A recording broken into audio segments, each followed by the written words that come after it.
आज हम लोग विखंडन, जिसे अंग्रेजी में फिजन कहते हैं, का अध्ययन करेंगे।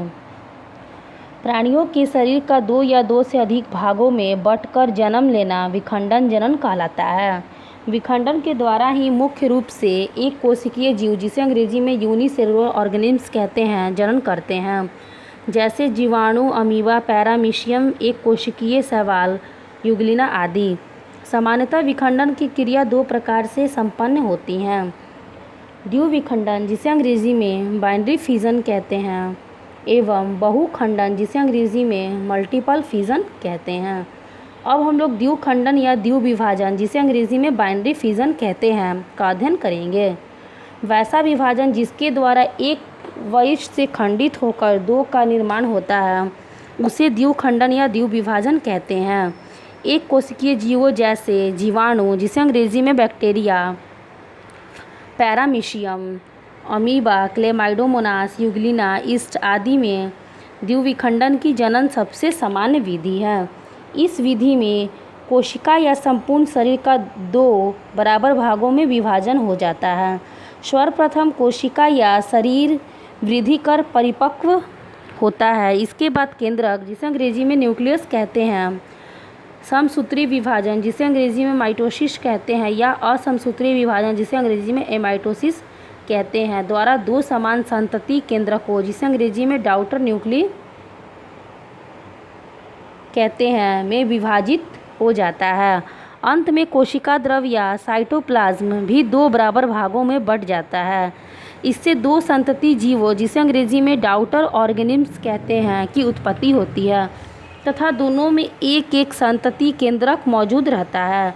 संतति जीव आपस में एक रूप के, जिसे अंग्रेजी में मॉर्फोलॉजिकली सिमिलर कहते हैं, एवं आनुवंशिक गुणों में एक समान होते हैं।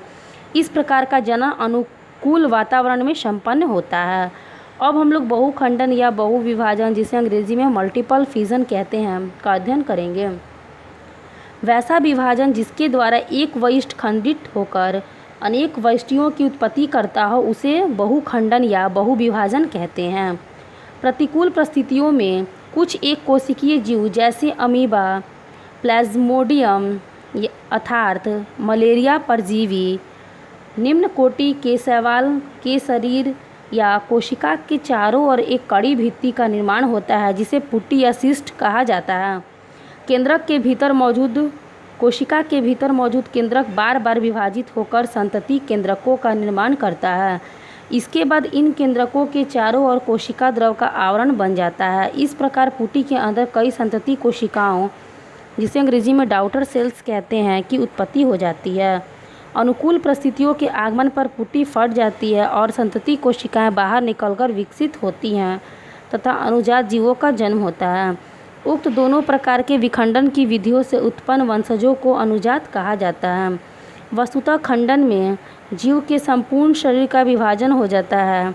विभाजन के बाद जनक जीव, जिसे अंग्रेजी में पेरेंट ऑर्गेनिम्स कहते हैं, का शरीर बिल्कुल गायब हो जाता है एवं सिर्फ उत्पन्न वंशज ही बचे रहते हैं। अतः जनक जीव से उत्पन्न सभी संततियों को अनुजात कहा जाता है।